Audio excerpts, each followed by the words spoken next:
గోధుమ పిండి అట్లు ఎలా వేయాలో చూద్దాం. 1 కప్పు గోధుమ పిండి తీసుకుంటున్నాను. దీనిలోకి 1 స్పూను సాల్ట్, దీనిలోకి అరకప్పు పెరుగు వేసుకుంటున్నాను. అలాగే 1 కప్పు వాటర్ వేసుకొని ఇది ఉండలు లేకుండా చక్కగా కలిపేసుకోవాలి. కుంటే మనకి నీళ్ళు కలిపి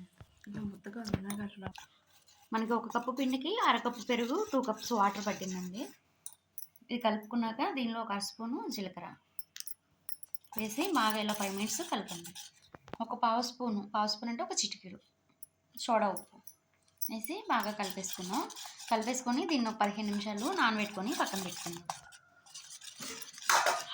పర్లేదు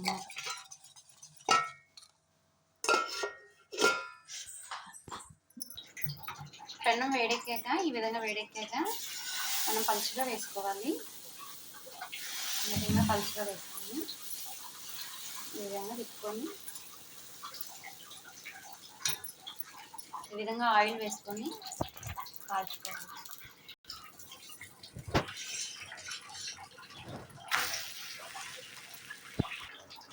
ఈ విధంగా మనకి చక్కగా కాయాక తీసుకొని తింటే చాలా రుచిగా ఉంటుంది. ఇంతే అండి గోధుమ పిండి అట్లు.